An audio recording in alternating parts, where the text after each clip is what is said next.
Welcome to the Life After Sugar podcast, the podcast that's not just about sugar, but about your relationship with it and also with food and especially with yourself.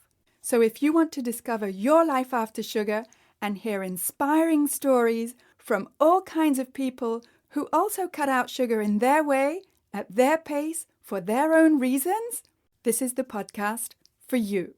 Because when you take away the sugar, you can finally discover the real sweetness in your life.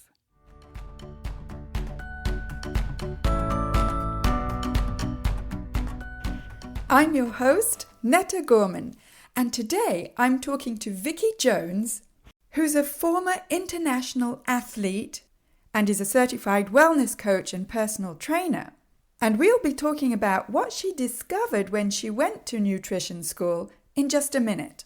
And just before we do, I'd like to invite you over to my website, aftersugarclub.com, to download your simple guide to getting more energy with less sugar. Just go to the tab Simple Guide and get your guide there.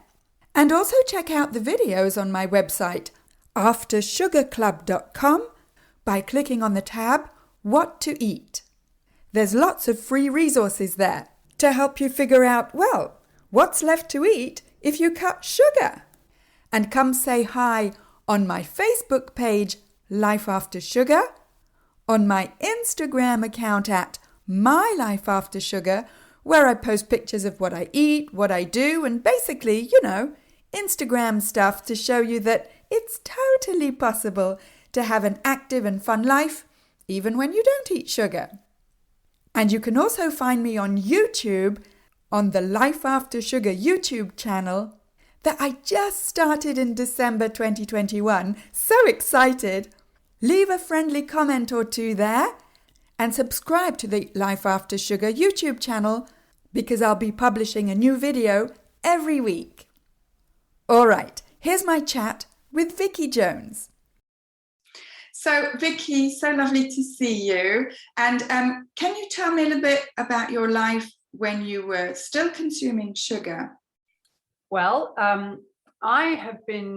was consuming sugar as an athlete. From a very young age, I was always involved in competitive athletics. And in 1983, I came to the United States, which is where I live now, to train full-time for a sport called modern pentathlon, which is running, swimming, horseback riding, fencing, and shooting. Wow. And I was lucky, that was my career. I was representing the United States at an international level, training full-time and also going to school. And one of the things that really was brought home to me was we had a full lineup of coaches. So we had a coach for every single sport. We had a massage therapist. We had an executive director that took care of our traveling and our competition. So it really was full on. And we were supported by the US Olympic Committee. One of the things, and this was my eye-opener to what was going on back there, is we weren't taught how to eat. And not at all? Or you were, but it wasn't? Not at all. Not one mention of food, hydration, that kind of stuff. This was back in the 80s, and food and athletic performance hadn't kind of meshed into a science. So literally, we ate everything. I can remember going to fencing competitions and we'd have 12 donuts as our, warm up. And because we had that psychology also of we were burning so many calories. We were always on the run. We were moving from training venue to training venue throughout the day. And often we were literally picking ourselves up with sugar to get us through the day of training. So it was something taught to me at a very early age. It was when I was a swimmer, very young, it was like, have a glucose tablet, to give yourself some energy before your swimming race. And that's what, when I retired from athletics or from pentathlon, I moved into the field of nutrition, because I really felt like, okay, this is something that needs to be learned for athletes, but it also needs to be learned for us. Why is this missing from our performance? And did you feel when you were performing, doing all those athletics, I'm so impressed that you did all of those things. I can't do one of them. But did you feel at that time in the 80s that it was missing, or was it just the way things were? That is a good question. I think it was actually missing. It was actually both. It was the way things were. It was the way things were. There weren't, I can remember the beginning of the sports nutrition movement, the power bar. Do we remember the power bar? And energy drinks, all full of sugar, and all. There wasn't anything to minimize you getting that sugar high. You would just ingest it and it'd be like, boom. But isn't that what you needed as an athlete? Well, we thought we did. That was the thought back then, that as an athlete, in order for us to get energy, we needed sugar. And, since then, we have now learned that, yes, you can have a sugar high, but you will get you'll get the sugar drop. You'll get on that roller coaster. And I think that's probably, well, looking back on it, that's exactly what would happen. You'd just do this roller coaster throughout the day of, consuming sugar right before a training event or even before a competition.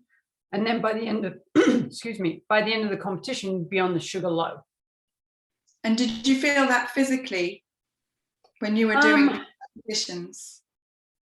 I think we probably did, because you do feel it physically. I don't think you realize what's going on. You just kind of put in your mind, okay, I just competed, so I must be out of energy and I need an up. So you'd go back to, getting some more sugar, and then you down again. Yeah. But this was in an era of, before big competitions, we would be taken out by team sponsors. And our pre-competition meal would be carbohydrates, it'd be the pasta meal. Even when I went on to do triathlons, you'd get, it was the same thing right before the event, big spaghetti dinner. You'd be drinking electrolytes and sugar as your replacement, even during an event. And I've run marathons, and that was the other thing. They would actually put out stations where people would drink Coca-Cola. Yeah. It was just very different back then. Yes. Well, I mean, that was in the 80s, right? 80s, 90s, yes. Okay. So then once you retired, you said you decided to go and study nutrition. Yep. So how far did you get in those studies? Well, I got my master's is in human nutrition. And that was very interesting again, because that was the beginning of food science. That was in the era of, here come the fake sugars, here come the fake fats, here come the things that are going to save us from getting unhealthy. It was, we had lecturers coming in talking to us about this new invention that was going to go into a little pink packet called Sweet and Low and NutraSweet. That was the, when I was studying, and I mean, I remember very clearly one of the lecturers was saying, this is going to go to market, and they were talking about Sweet and Low and NutraSweet. This is going to go to market, but we have no idea about the health effects of this little white sugar replacement because we've only tested it on rats. Yeah, you can't ethically test it on humans, as far as I know. No, and they, at the time, like I said, it was all about food science. It was learning how to replace calories that they thought were so abhorrent for us to have. It was like low fat this, fake fats, and they would actually start taking the calories out and putting either a sugar replacement in, or they'd put sugar in. That was the other thing. Which is less than half the calories of fat, right? Oh, yes. Yeah. So they were totally in the whole calories in, calories out, all calories are created equal kind of mindset or paradigm. Yeah, absolutely. And, the whole thing's, get fat out of your diet. Make everything light. Did you in your studies ever actually study the studies about why fat was so awful or supposed to be awful?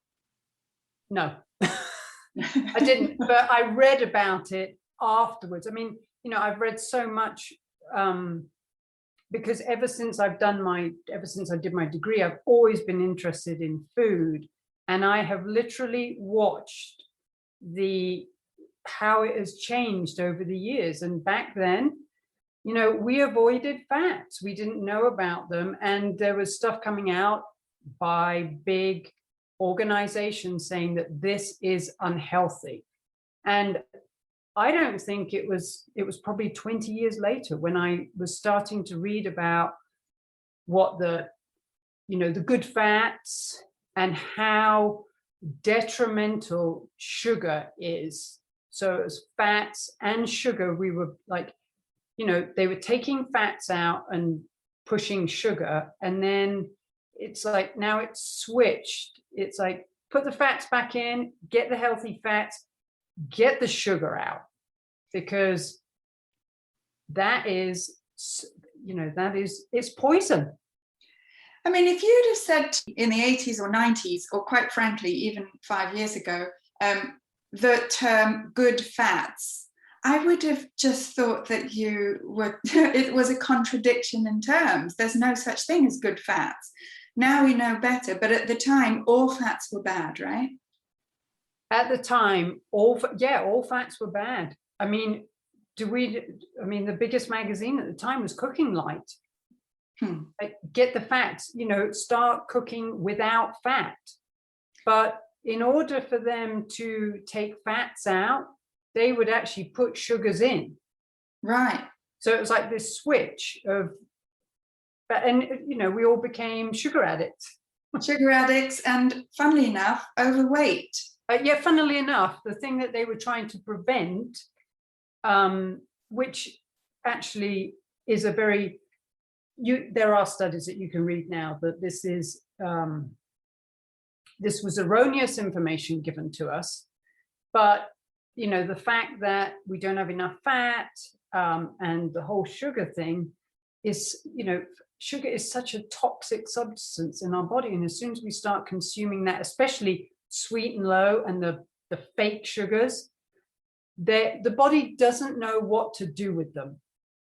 On a when we try and digest them, it is like, what is this?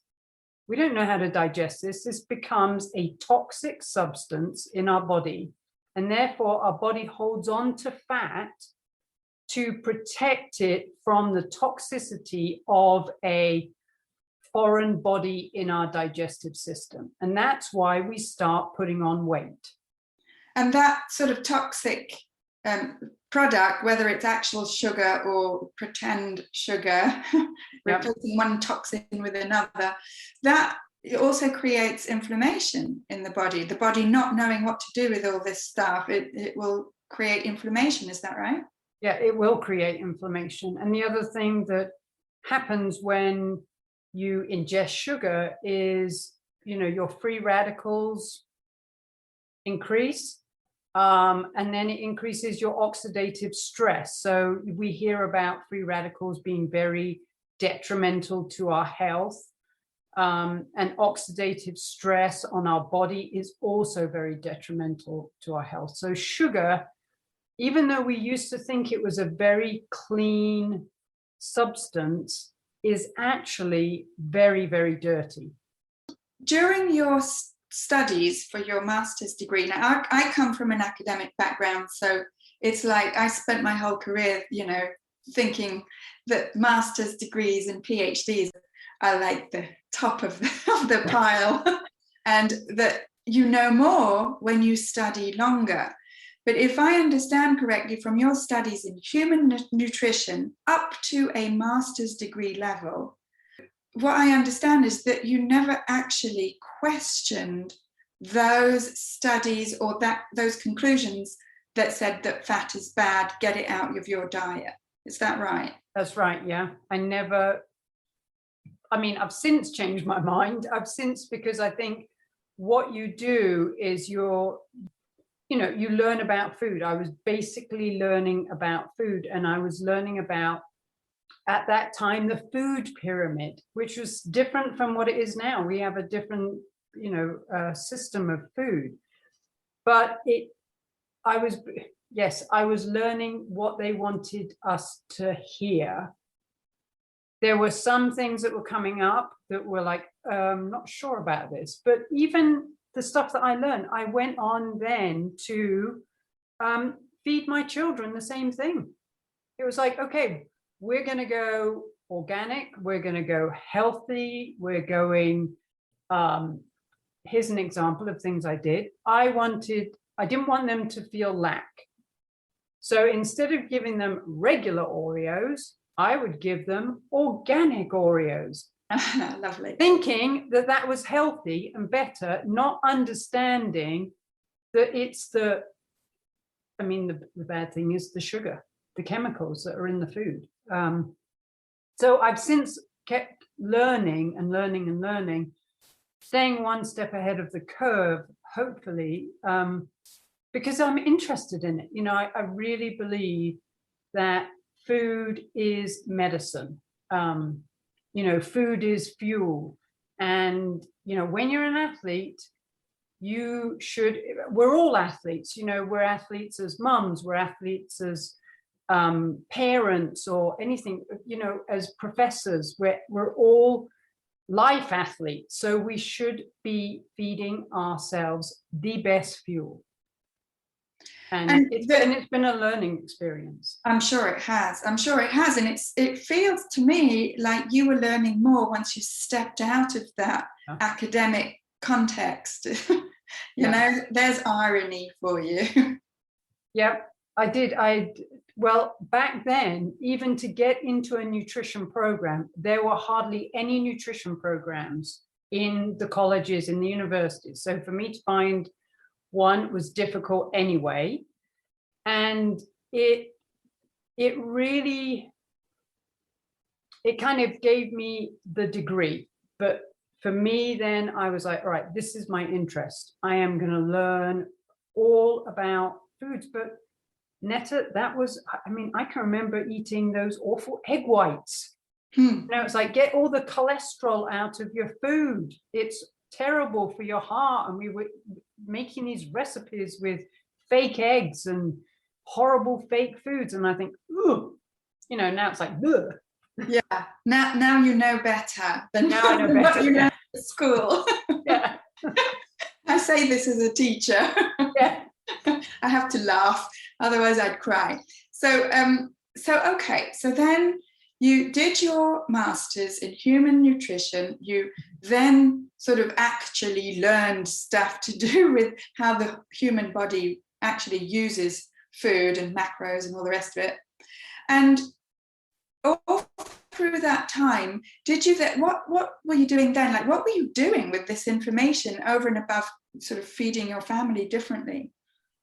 I was working. I went in from being an athlete. I was a personal trainer and a wellness coach, and I would help people with food, getting healthy with food. So I used it in every day. So it really kept me,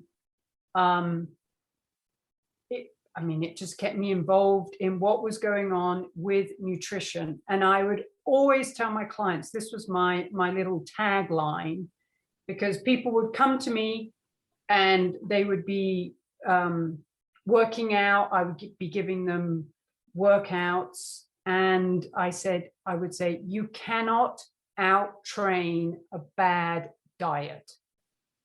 Yeah. And it would upset me, or it would frustrate me that people would put in so much effort into these workouts that they would do. They would come into my gym and they would work so hard, and then they'd turn around and negate everything they'd done by what they were putting in their mouth, not understanding that it wasn't good for them. And how can you make them understand that, though? In your position, with all your knowledge and all your degrees and that, how did you manage to make them understand, or did you not? There were some people that when I took on a client, I also talked to them about, look, in order for you to get the best out of this program, you need to, maybe change. And I do consultations on what they were eating, because it was, like I said, it was frustrating to me to watch them not budge the scale. And often people, that's the reason they come to you, that they want to lose weight. And they think exercise is the way they're going to do that, not realizing that, like I said, what they're putting in their mouth is going to negate their exertion with the working out. So I also developed on the side a nutrition program for my clients. And it would be, for example, it was no sugar. Oh, really? Well, I had, it was suddenly, I can't remember how many years ago, it was probably 15 years ago. And I started realizing, well, this sugar is not that good for you. And as soon as I find those things, I would start researching it. It would be, what is this sugar doing to us? What would it chemically do to us? And so my nutrition program was no sugar, no dairy, no grains, no soy, no caffeine. And it would be an exploration of things that would either trigger my clients or just to help them clean up their diet. And they were eating real food. Yes, when you take all those things out, all that's left is actual food. Yep. And no chemical additives. It would be fruits and vegetables and healthy fats and meats and proteins. And I had a lot of, I really noticed a difference when I could talk to people about that and they would take it on board, and it would be, they would get results. And it was also back at the time when we were talking about sugar, and they were coming out with this information about how addictive it was. And as soon as I started reading this, it would be, you know what, I can watch this in my kids, because of the stuff that they would be eating. And they, or even myself, I'd have a little bit of a roller coaster. I'd notice if I was eating sugar, how I craved sugar that whole day. And then I started, well, how much sugar should we have? And that's when, I would be like, why is there nothing on a label that says this is 1,000% of the RDA of sugar that you are having in one serving? I mean, they did add that on recently, here in Canada at least, where they put, well, over 15% is a lot and under 5% is not a lot, for fat and for sugar and that. I wonder how many people actually bother to look at all that or understand it, even if they do look. But it's on there. It's on the labels now. Yeah, I think, well, I do look sometimes, but I know for the longest time it was not on the label. And my clients, I was educating them about, right, if you have this for breakfast, you've already had 3 times the amount of sugar that you need for the whole day. And the this being what, for example? For example, a cereal, or some orange juice, at the time, Nutella, or, things, or even peanut butter. So peanut butter and jelly, or people would say, oh, I'm going to have a healthy yogurt, granola, the things that people thought were a healthy breakfast it was just, you're just bombarding your body with sugar first thing in the morning.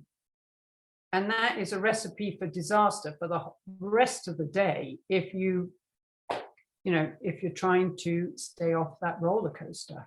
Yes, yeah, absolutely.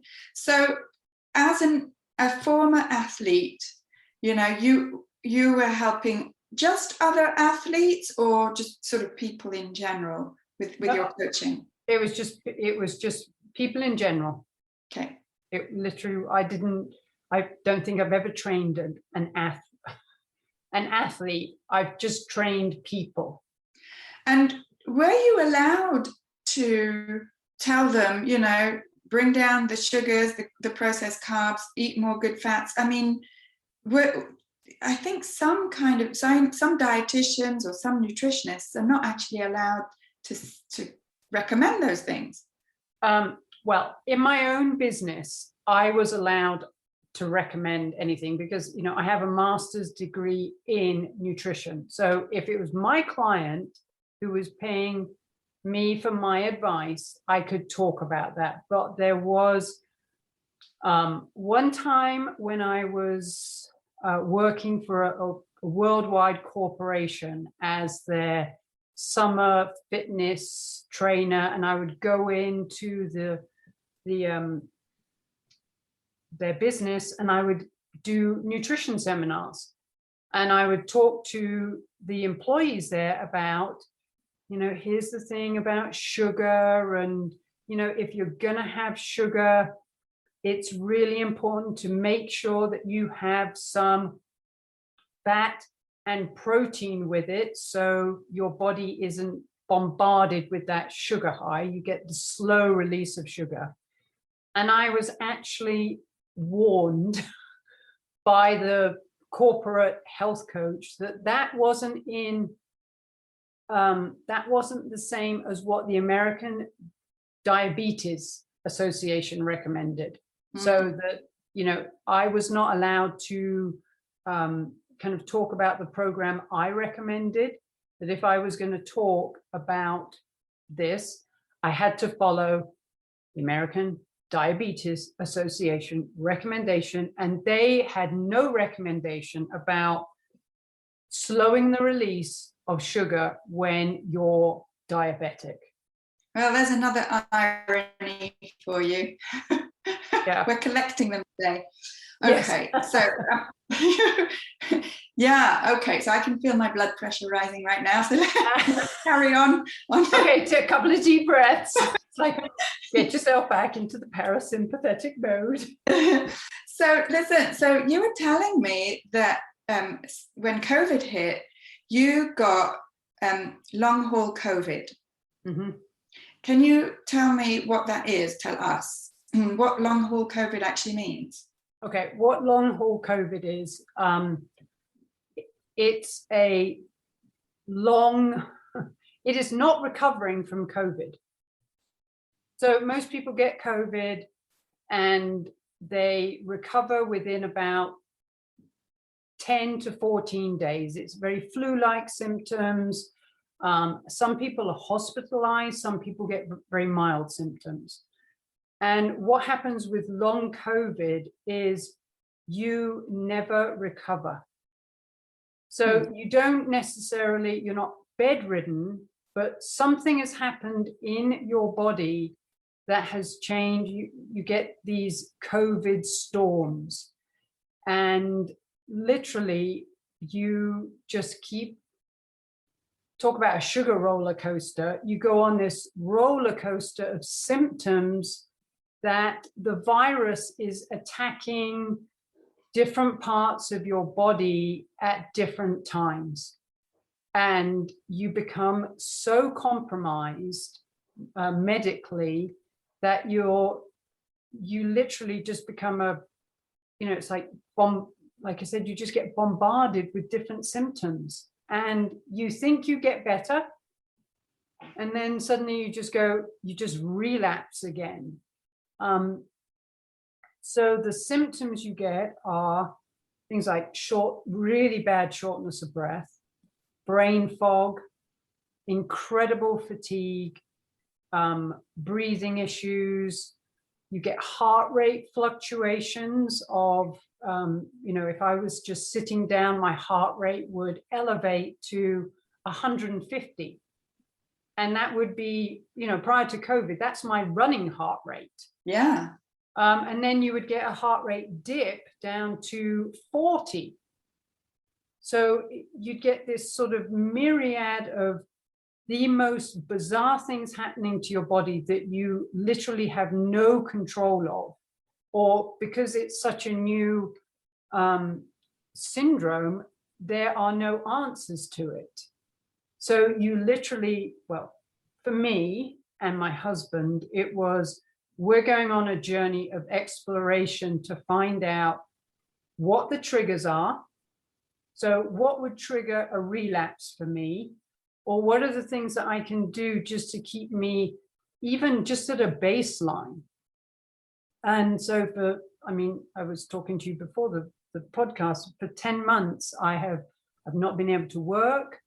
I have not exercised for 10 months because one of the things that we all think is, this is the best thing for you, is if you're feeling a little bit run down, just go out and exercise, go out for a walk. I can't do that. That's the worst thing for people with long COVID, to try and exercise. And it probably made my long COVID worse, because being who I am, when I thought I was getting better, I would go out and start walking again, or I'd go out and do a TRX or a weightlifting workout or something, because I thought this will help me feel better. Well, it didn't. It actually probably made things worse. Is that because your lungs are compromised? It is because when we exercise, it just causes the storms. So we have our body's response to normal things it's just not the same anymore. And it's very, very bizarre.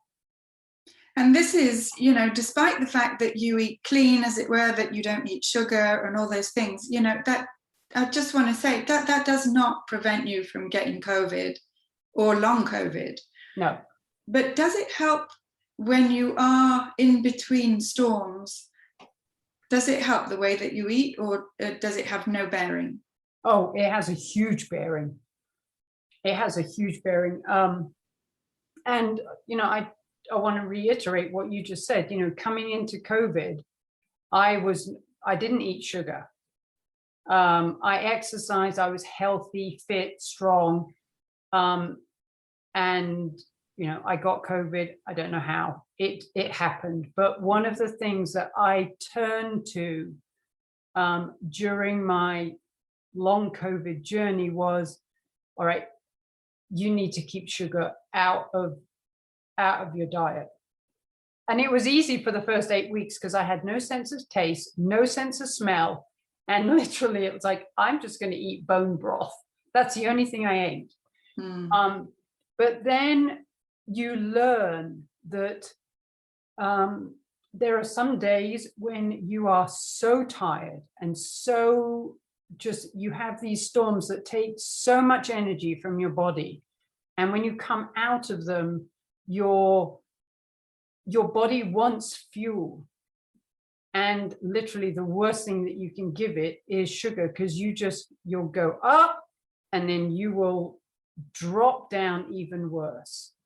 So the roller coaster that sugar gives you is it's so bad for our body, because we need to keep our bodies calm in long COVID. You need to be on just keep everything calm. And as soon as you do the sugar thing, you just start roller coastering. You'll trigger something and then you'll dip. And the other thing that long COVID people can't do, our cells have been affected by COVID, by the virus, and we don't produce energy very well.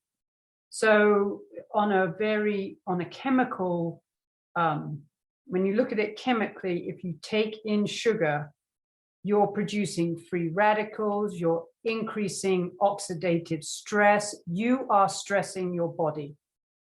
So, I will read time and time again, the people on my support group, if they're asking for help, what do we need to do? Cut out sugar. Even though sometimes, we're all feeling really down, it's like, but then I'll read things that people said, felt really down, went out, had birthday cake, blah, blah, blah, woke up, I'm in a relapse. Yeah. I relapsed. But once again, it's trying to educate people. I understand it for myself, because, a couple of times, yes, I had some sugar. I was like, oh, give me something. But it really is, you just, we all as humans need that steady release of energy. We don't need the spikes and the dips. Absolutely. Yeah. Whether we have COVID or not, we don't need those. Yeah. And, you are experiencing this as a healthy person. So you can imagine, if you start off not as healthy and then you get COVID or long COVID, just how awful it can be. And just how awful it can be to not just to feel awful, but it affects your whole life, right?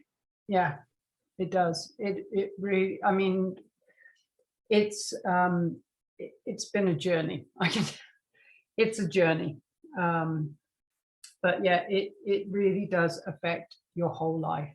And the big thing is, you realize how important your health is. This was a huge learning experience for me, because unfortunately, do we have medical answers to this issue? Do we have a lot of medical answers to some of our other issues? And I would say, not really. The answers are actually in what we put in our mouths. We can make ourselves so much healthier by watching the food that we eat and understanding what the dirty foods do to our body. And I am reminded every single day, it's like, what am I going to fuel my body with today?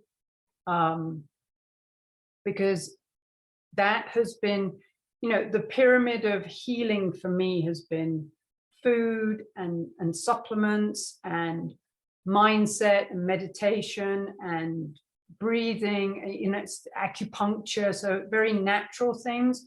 But there has nothing medically helped me with this virus. And it's so important to educate people that, this is such an important part of our lives, because, without our health, we're not a productive human being. It's depressing. It's frustrating. It's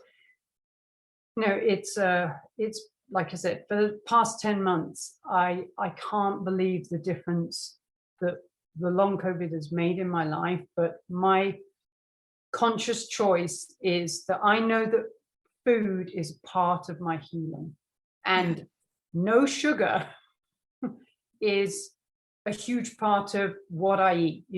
I'm very, very careful about what I eat. Yeah. Yes. And, as you were before you got long COVID. But even more now, before you can, you can have a day where, we're going to enjoy a treat or something. But I understood that it was, a one-off thing. But with long COVID, it's like the enjoyment, or your thought of the enjoyment, and then that relapse the next day it's not worth it. It's not worth it, and it's not a treat. If you're going to feel absolutely awful, how can you call that a treat? I know. That's our weird mindset is, our treats we think of them as, I'll have a sugary treat, or, I've been good. And it's such a bizarre mindset, but it goes back to probably our childhoods when we all have it. We all have it, Yeah.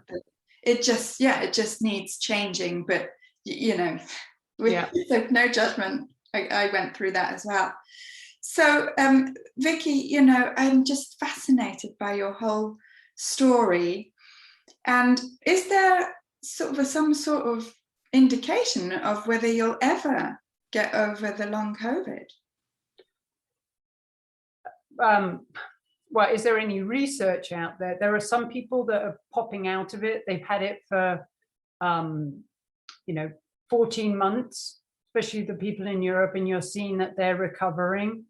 And I'm, my slope is definitely on the recovery. So I'm doing so much better. So it is literally, you have patience, you take baby steps, the whole journey, you just keep learning. And every now and again, you find something that helps you, and you just include it into your daily routine. So, yesterday I went for a swim.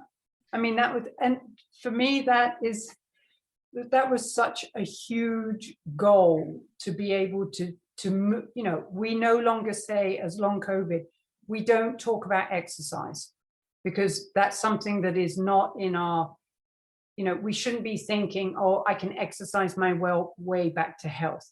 We're allowed to say, I can move myself back to health. So moving, but you have to, everything you do, if you think you can do this if you can think you can exercise for 30 minutes, then we've been told, then exercise for 15, and know that that you can go back and be okay the next day. So yesterday I managed a 10-minute swim. Fantastic. And for me, that's a win. Yeah, totally. Just one last question, just wondering, with the fact that you were an athlete, and now that for all intents and purposes you can hardly do any exercise, has your weight gone up since you've had long COVID? No. Your weight hasn't moved, hasn't gone up? No, but it's changed, because I used to have muscles. Now I don't have any. Right, so it's more to do with the muscle tone than it is to do with your actual weight. Yeah, and the other thing is, when you exercise, you tend to feel hungry. When you don't exercise and when you're sitting a lot, I notice I eat less. And if, like I said, my body fat and percentage of muscle has changed.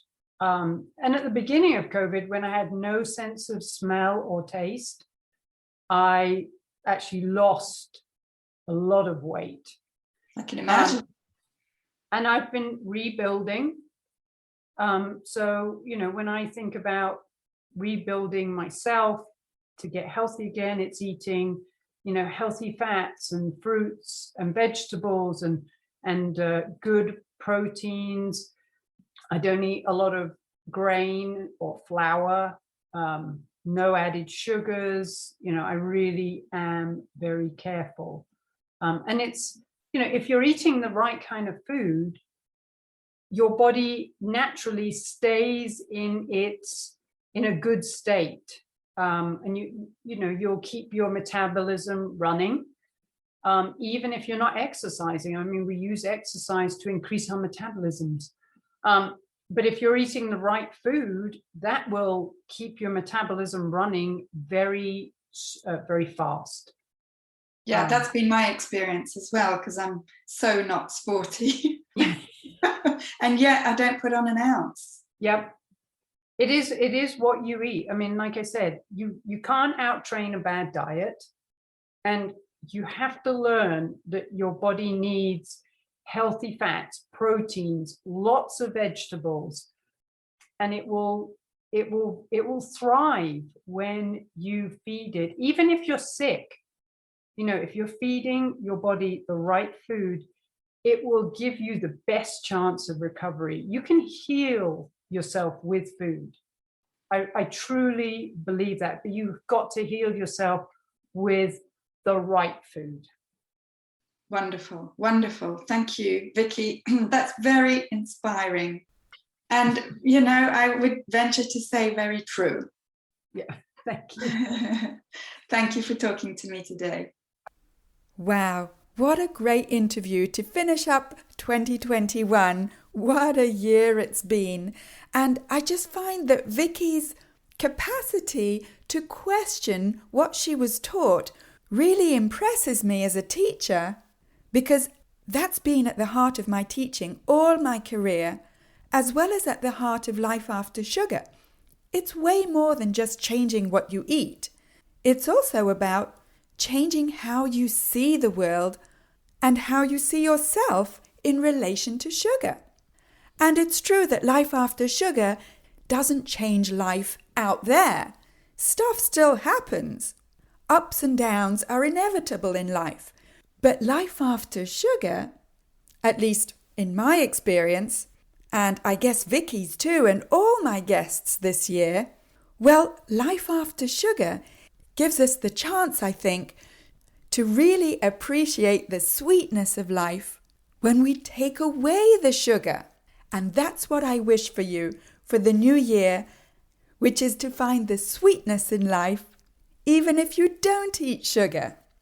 And if you need a little bit of help and encouragement to do that, then head on over to my website, aftersugarclub.com, and download your simple guide to getting more energy with less sugar.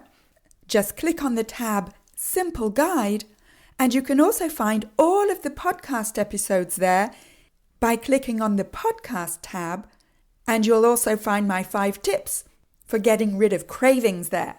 And the After Sugar Club is always open. You can join us whenever you like to get the support, the encouragement, and the accountability you need within an empathetic and positive and curious group setting, so that you never feel alone on your path to breaking free from sugar. Go to aftersugarclub.com and click on the green button, Join the Club. And if you're enjoying this podcast, scroll down and rate it and leave me a review and let me know how this podcast is helping you to see the sweetness in your life after sugar. Thank you for listening. That's it for this week. Keep in touch and see you soon for another episode.